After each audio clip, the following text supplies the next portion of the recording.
What is going on, everybody, and welcome back in Barley Studio. So I'm in the beginning stages of just mainly cleaning up my shop. And what I mean by that is in the previous video, we went ahead and finalized the frame for the right-hand side of the overall horseshoe workbench, right? So in this video, or in that video, better yet, I had mentioned that I was making some shelves for my wife. So I created those shelves. We cut them out, pocket screwed them, and painted them, and got them out of my workshop. So they're actually inside the house. But I have some leftover plywood. Now this is 3/4 inch, and it is the same plywood that I'm going to be using for the shelves and the top of the workbench. So this is just kind of laying all over the place. I'm going to go ahead and jump into a future video, which is what this is, and I'm going to go ahead and cut some of these segments for the shelving units below. This is not deep enough for me to use for the top countertop because that's roughly about 25 inches in depth. However, it is deep enough, around 18.5, for the lower portions of the shelves. So what we're going to do is I'm going to go ahead and cut some of these out. I have to cut them on both sides regardless of what I do. And I don't care if they overhang just slightly because I plan to come through with a router later and route the edges smooth before I put any kind of nice face boards on the front of the workbench.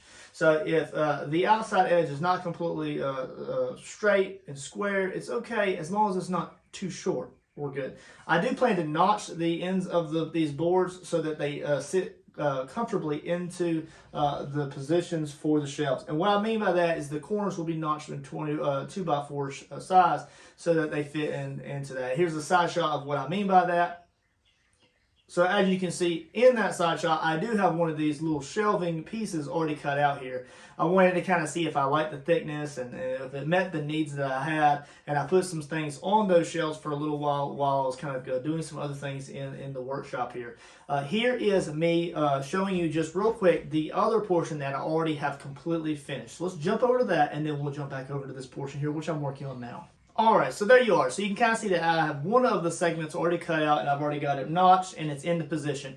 Now always remember that these are not fastened down yet. I will do that in the second portion of this video here after I lift up both sides and I pocket screw the bottom frame so that these pieces are attached to the countertop and to the shelf below by pocket screws from below. I don't want any screws to be visible from the top, nowhere for any kind of dust or dirt or anything to settle into, metal shavings, things like that. I want it to be nice and smooth except for the seams. And by seams, I mean, just remember that these two workbenches are designed to completely come apart into two full different segments.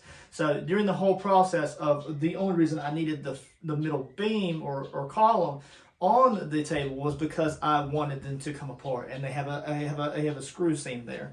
The corner, as you remember, it does not have a leg whatsoever in the corner here on the front. So it's all just nice and open concept for the shelf and for the countertop, and it just feels nice and open. That was the goal with this. The other side is going to be slightly different. It will still have the open concept without the leg in the front, but it's just going to be a little bit more shallow. It's not going to be as deep as this. The only reason we went as deep as we did over here is because I plan to do the stainless steel countertop on the back end of this, and I kind of want them to line up at least a little bit. So let's go ahead. I've already taken some measurements, but let me go ahead and do that with you as well so you can kind of get an idea of how the sizing for the lower shelf is. And then what we'll do is we'll finish out this lower shelf here, and then at that point we'll roll into where I have the plywood here for the actual countertop itself. So just be aware that at this stage where you're seeing it now, I'm working on the shelves, and then here in a moment we're going to jump to where we have already completed the third video, which is the other side of the workbench. All the 2x4 framing is completed, and we're going to be doing the countertops all the way around. So sit back and enjoy as we jump into all of this awesome content. So we run that all the way down towards the very end there, kind of lock it in. The length that we're looking for is roughly just a tad over 55. I'm going to make it 55 1/4, just so I have a little bit of overhang towards the back end of that shelf. All right. Just like this with two ruler measuring tapes here, I went ahead and showed you just the overall size. So this is the size of the shelving unit. I'm going to go ahead and get the table saw charged up, 18 volt old school. And I'll go ahead and get 2 slices down this, kind of keep them as straight as possible. But if they're not as straight as I would like for them to be, then that's completely okay. The other side is the finished side from the store. We're going to use that as the outside edge if we can. So that means that if that's the outside edge, then the notch for the back 2x4 will have to be in one of these two corners. So once I get it cut, I'll look and see which side of this I like the most, and we'll use that side to face upward.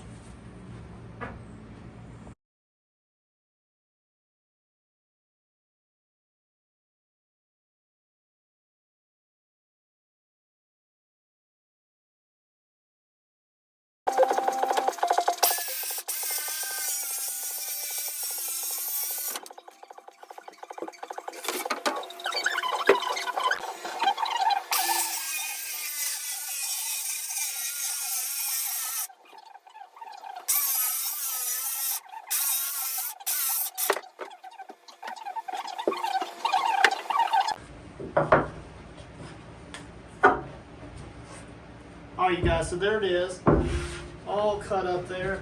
Now, I don't mind, so I plan to stain these countertops. I'm still trying to debate whether I want to paint the actual frame like a dark black or dark gray, or if I just want to stain it all the same blended color. I really do think I'm going to make a foam rock wall for the back.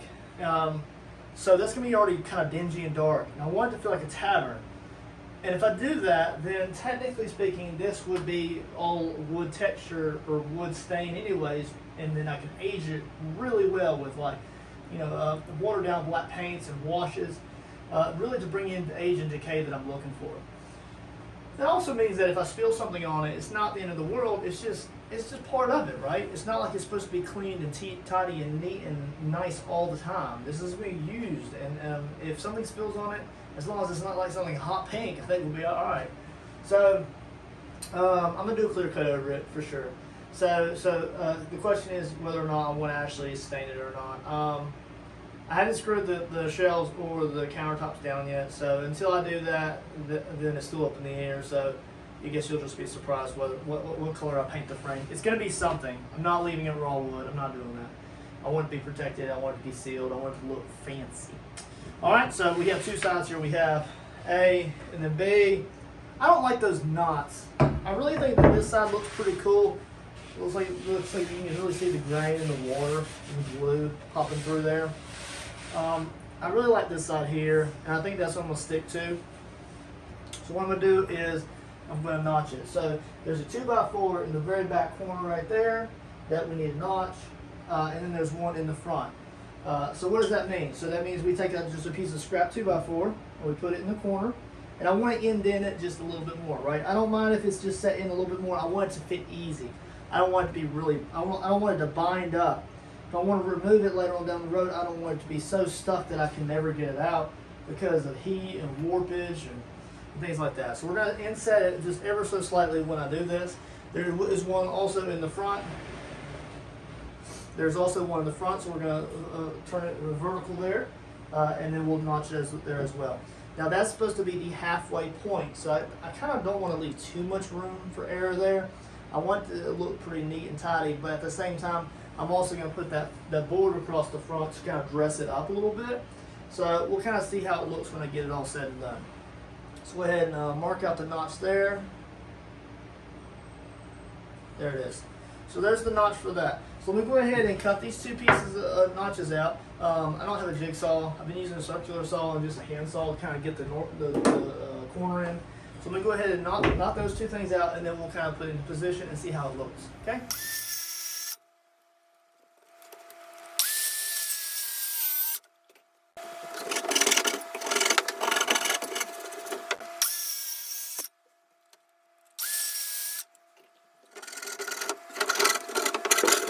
Alright, you guys, so let's actually see how kind of bad my measurements are.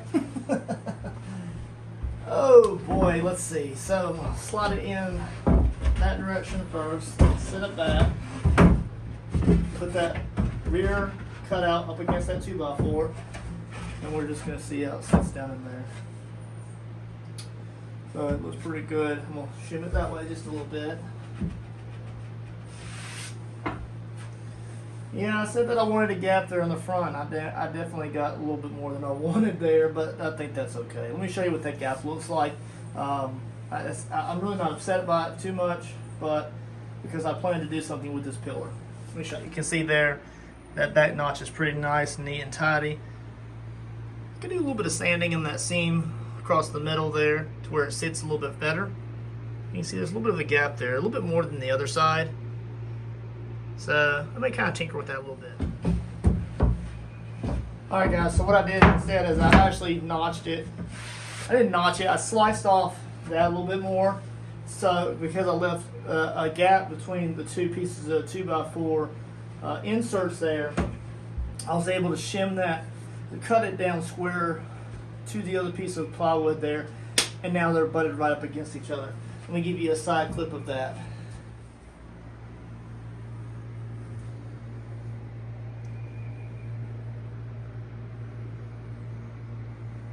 So that allows me just to get a nice clean look right there, and it actually really looks really good where that mark goes up against that one. This one kind of comes around and comes into right there. It looks really good. All right, so the next portion here is this right-hand side. So I don't know if you were able to check out the previous video where we built this frame here for the right-hand side. It is tied hardcore into the back portion of the frame, but it's only this side, right? So we have a seam here between the two pieces of the shelves, and I have 3 supports that go all the way across, completely okay. However, but because I ran this shelving front all the way along this beam here to the back, that means that if I do attach the shelving unit here, then I don't have any means or ways to attach the plywood shelf here to anchor it here.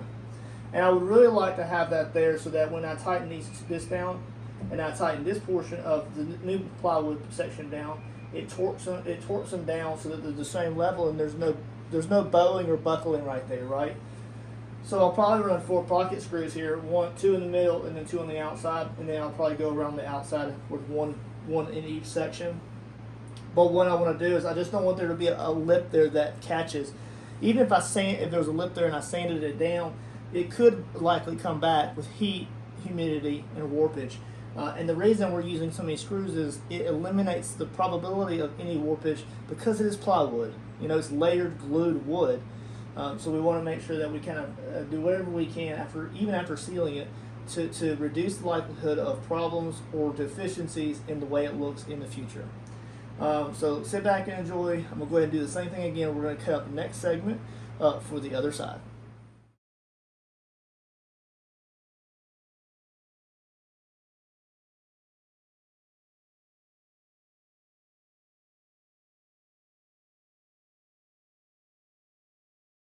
Alright you guys, so as you can see the video content kind of shifted there from a voiceover light version into a little bit of a darker version here. It's now fall. It's been quite a bit of time since I've touched this project or had any time for it at all. I did go ahead and finish out the left hand side. I'll show you that in a few moments as bonus material for this portion of the project. So you'll see that towards the end. It's just me just showing you what we built. Me and my son did that off camera. As you can see in the previous content of this video here, we went ahead and finished out the 2 bottom shelves on the back portion. So those are done. I've already been able to store some stuff away just to get up off the floor and get it out of the way in the shed while I do other things.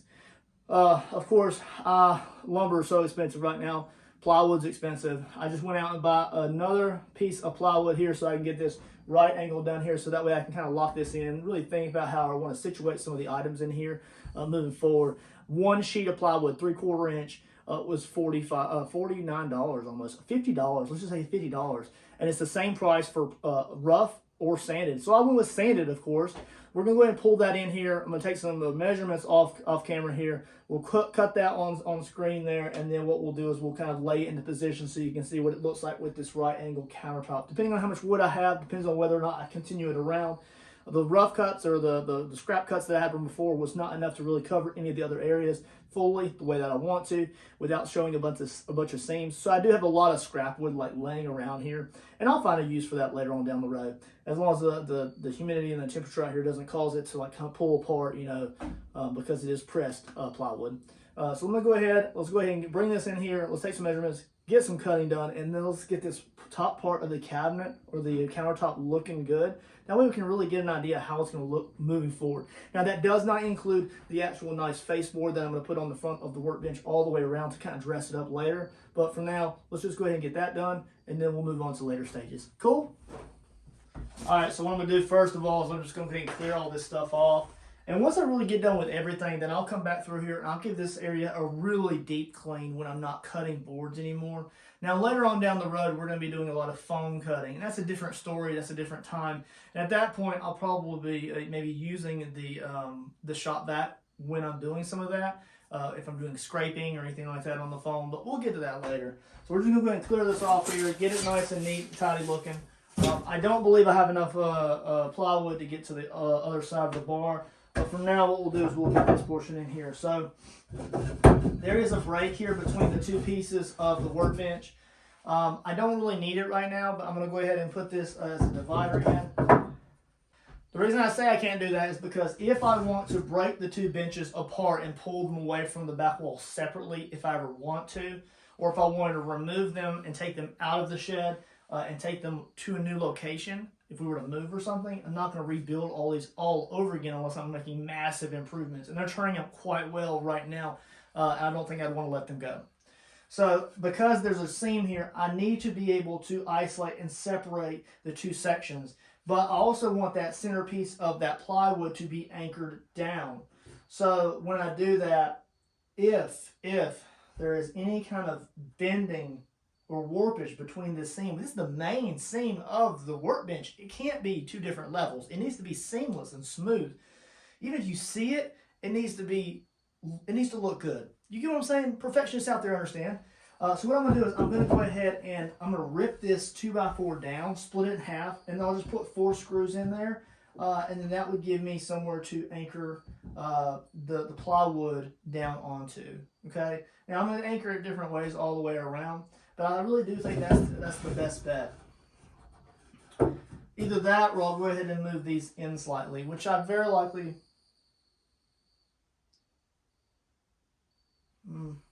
Now, once I think about it, so I want the very middle part of the bench to be very seamless. So obviously, I'll probably have a piece of plywood coming across, and I want this to be the main seam between the two sides, right? So in this situation, is either A, I could split this 2x4 down, and then that could be the middle seam, and then I could like screw the table, the countertop down into it. But I don't really want screw holes to be visible from the top of the cabinet or the tabletop.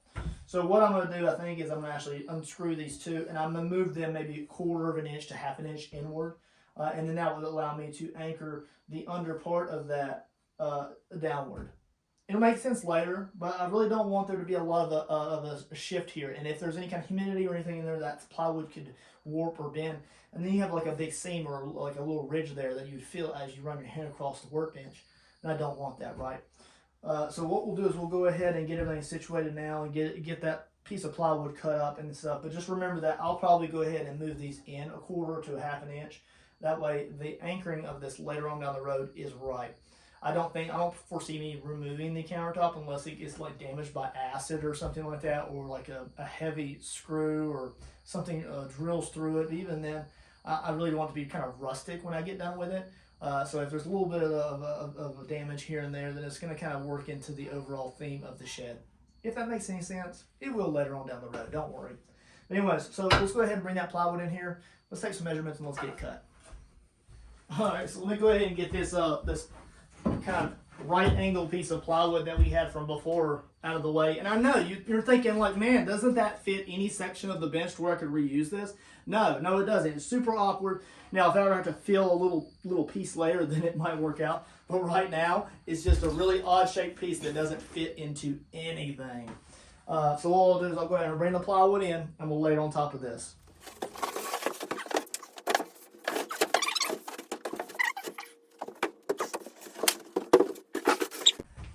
I have stuff stacked over here, so I have to pick it up and over that just to get it over here. Super awkward. And then I have this here, so I can't scoot it up that way. Oh well.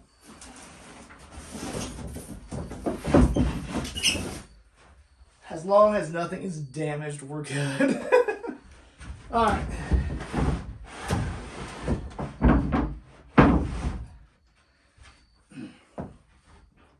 It is so close to making it all the way across the workbench. And then I'll be able to get the entire back part done. It's not going to work out the way I want it to. So I want to get as much distance as I can It's 4 foot by 8 foot. Let me go ahead and take some measurements and see how I want to kind of integrate this into it. If I can do it in one piece, then I will. Boom! Did I get you? Okay. All right, so I've decided what I want to do. Now, because it's such an odd shape and I'm really form-fitting it to the length of the shed, the measurements are not designed for perfect measurements on a sheet of plywood.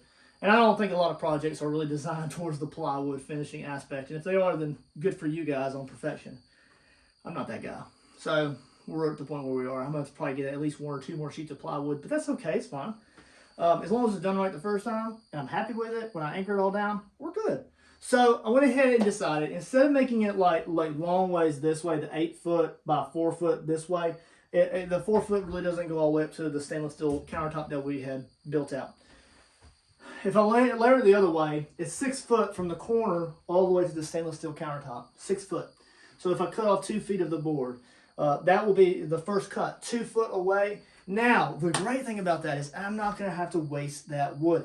It will fit perfectly in the very bottom shelf. So that means that when I get done with it, at least this part of it will be completely finished, and then we'll just be working on that extra segment over there, which means this will all be workable space moving forward. Cool, right? Okay.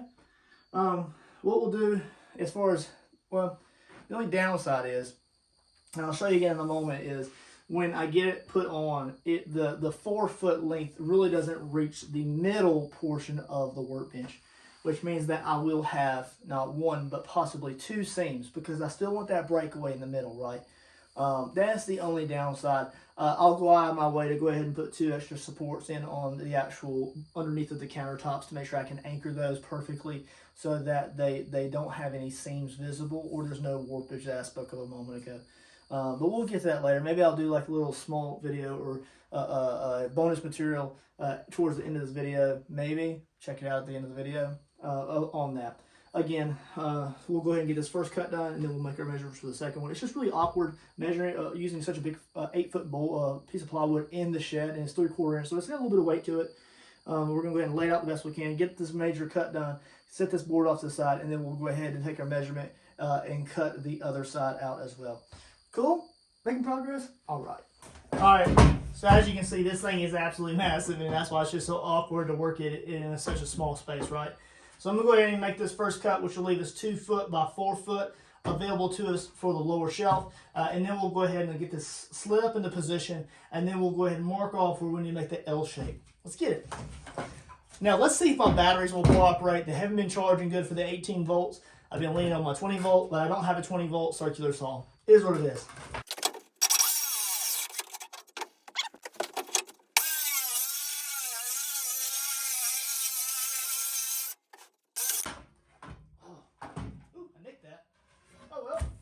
Dust out of the way.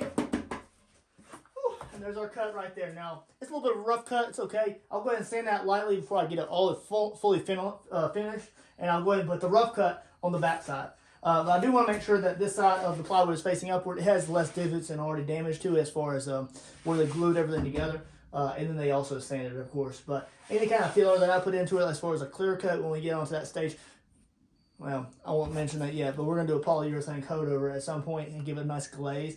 But we'll get to that later. Good cut. Good cut.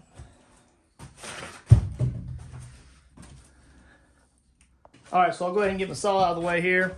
And then I will go ahead and just gently kind of brush off that dust onto the carpet there so I can vacuum that up later.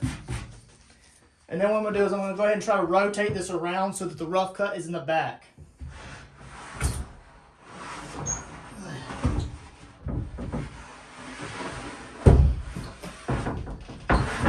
Make sure that's the good side. Ugh. I don't know, sometimes it's hard to choose. Do a lot of you guys like just the nice wood grain on top, or do you like some of the knots as well? It's a hard choice. I think just so it's not so distracting, I'll go ahead and put, then I want it to be rustic. I want it to be rustic. So there's all the knots that you see right there going down the one side. Tough decisions, right?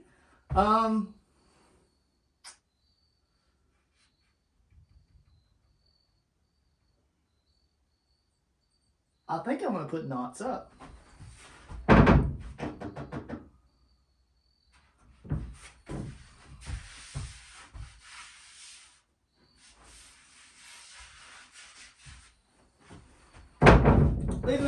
guys? What do you guys like to do? Knots up or knots down? I'm gonna put knots down. I might put some of the knots up on knots up. No, it sounds like something else. Knots upward on the bottom, just so it looks kind of cool. But let's make it where it's less eye-catching than it would be if the knots were facing upward, right? So we're good. Let me go ahead and put that rough cut on the back there.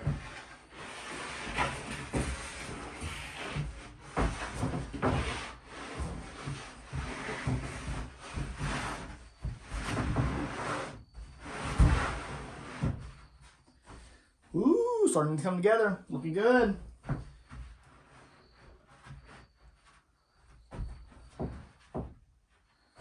And I just need to make sure that it's kind of butted up against the back side, and then I maybe put something heavy on it just to keep it in place. I know it's not the best way to measure, but it gets there. I could take measurements of it and then measure it and take it off like that, but I'm going to go ahead and keep it where it needs to be. And then I'm going to go ahead and just mark it on the underneath. We'll flip it over. That's where the cuts will make. Cool. All right, so at this point, what I'm going to do is I'm going to go ahead and just mark it off. So the knots are facing down. I've already gone ahead and kind of measured that off so that it's perfectly even with the back piece of the countertop. Now later on down the road, I could always come in later and just put a little runner across the back just to keep things from rolling down and onto the floor. But normally if I'm working with something small like that can roll, I'll just use little stainless steel trays or something like that. So when I get everything done, like as I get new things like that, stainless steel trays, magnetic items, things to hold little small parts, whether it be piston rods or RC parts, I'll review those as I get those types of things. So I'm going to go ahead and make sure that that is indeed squared up in the back.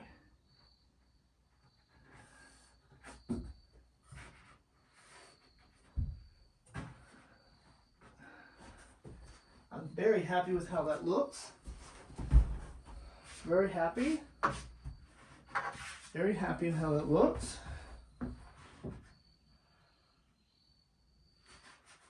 Very happy, very, very happy. Okay. Even if it's like a half a centimeter or a few millimeters over that back, enough. I'm fine with that. I could even come along with a router a bit later and just smooth that off. It's no big deal. So I'm just gonna take a little pencil there and I'm gonna mark off the front of every 2x4 support. Poof! And just like that, I have some stuff on top of it. How magical is that? Let me check to make sure it's still flush.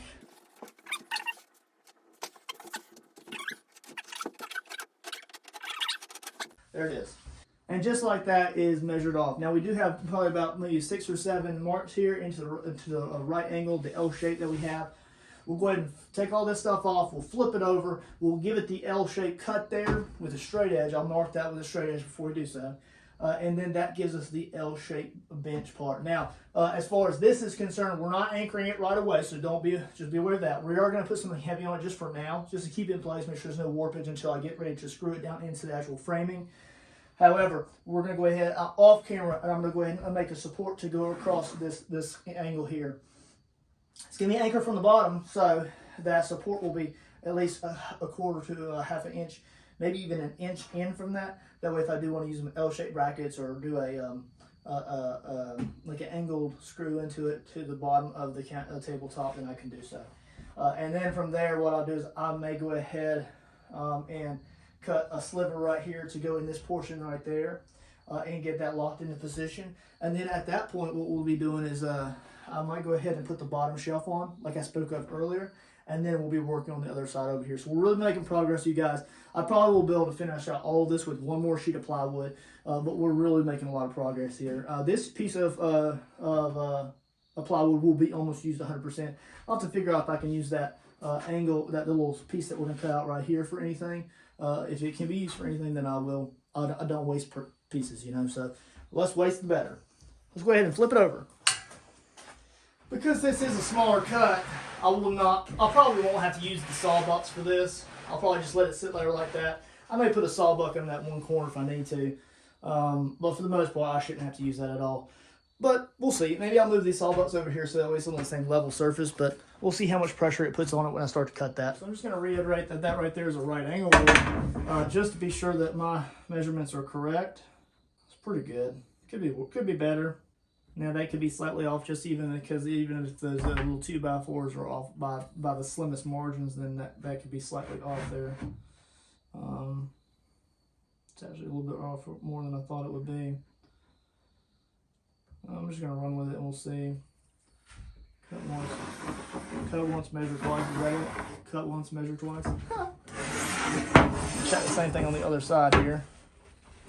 And then we'll get to cutting.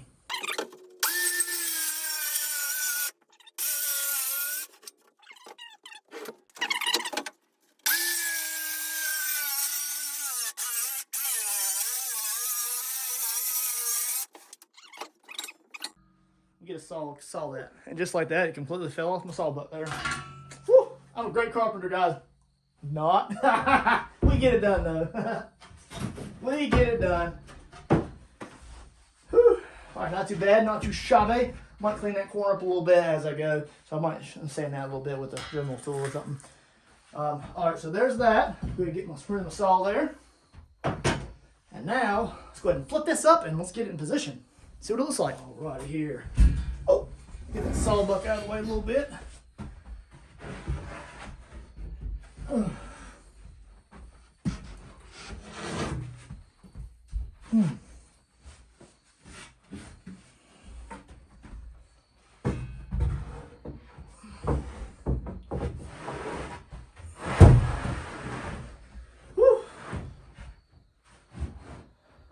Oh no, it came up short. No, I'm kidding. Ha! Got you. Guys, when I say absolute perfection, I mean absolute flapping perfection, man. Absolute great. Looking great. Look how good that looks. You can barely see that corner there. The seams across the 2x4s is matching up great. Again, remember, this isn't the front of the bench. We're going to have a nice faceboard that comes all the way across. And that will be a higher grade of wood, maybe like a hickory or maybe like an oak from Home Depot, something very, very nice. And I'll do that across all of the front of the workbench, and that will be before we stain it. That will be super easy. I'll use finishing nails for that. Super easy. Don't overthink it. But that'll be after the actual countertop is done. So this looks phenomenal, you guys. So great. It's so great that I'm gonna wait till it's really daylight outside to give y'all a really like an overall glamour, like aerial shot of this. And then we'll go ahead and put some supports in that corner right there. I'll do that off camera. And then we'll go ahead and get the bottom shelf put into position. Let me move my sawbucks out of the way, and then we'll go ahead and get that down there, see what it looks like. I know I'm going to have to make some cuts on it, but we'll go from there. I tried to do that before on another piece of wood, and I butchered it. I know. But we'll see what it looks like. All right, you guys, so we're on the lower shelf now. We've already got this portion over here already cut. It's not anchored or anything, so that's okay. So I do think I'm going to flip this over so that, there's only one knot on this piece, but before I had tried to cut this, and I tried to notch each segment for those back supports right here. And because my measurements were off, it was butchered. I butchered the wood. It's no big deal. The only reason I wanted to go all the way back to the back of that 2x4 was because I did that for the other side, because that's how far out the brace went. But there's no brace on the other side. I really wanted to put it all the way back to the back of the brace for the actual countertop itself. I don't know if that's the best idea. And the only reason I say that is because I did leave a piece of wood out here not too long ago, and the humidity or something got a hold of it. It's not air conditioned or heated out here, right? So there's no climate control, and it warped it really bad. It pulled the pieces apart. It removed the glue, deteriorated the glue, and it just separated, right? So if I do put it back there, I don't have anything to anchor that corner, the edge of the plywood, the edge of the plywood down to. So even if I anchored it, inside, on the inside or outside of this, it's still hanging out that way.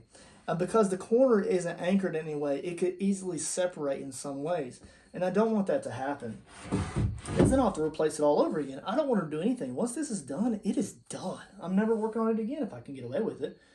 That's why I even made this little hangover here so that I could put a channel right here to put LED lighting and things. So I really think what I'm going to do is I'm just going to keep it bare bones. I'm going to go ahead and mark off the length that I need to cut off on the front of it. And then what I will do is I will go ahead and notch this end over here for the 2x4 for the corner. And then it will just take it out maybe as far as it needs to be flush with this piece here. I really think that's going to be the easiest way. Simplistic. And if I do put a lot of stuff in here, who's to say this is always open? I could put little curtains right here and put like a little hanger here, or do something fun. Remember that the live video that I do later on down the road for this studio space is going to be facing this way towards us. So if that's the case, then I may do something fun with it underneath of the bench. That way it's visually pleasing. Instead of just having random boxes and totes and tools and things, I'll probably keep those on shelves. So we may do something a little bit more fun under here. Some pieces of art, large and small pieces, displays, and things like that. But we'll see where it takes us. We'll see how it goes. I don't know how that's going to turn out yet. I don't have my designs that far ahead. But what I'll do is I'll go ahead and just make it super simple. We'll cut this, angle the corner right there, and then push it all the way over, flush with this, and then that's where it will be anchored. And at least that way, that whole back part over there would be anchored into that 2x4 support, and it wouldn't be susceptible to opening up or let's cut it flaying. Is there a technical word for plywood separating? Leave in the comments. I don't know. All right, so with these pushed all the way back against that right there, what I'm going to do is I'm going to go ahead and mark it. I'm going to go ahead and mark it all the way across. Good deal there. And then there is our line right there. Cool, let's get it.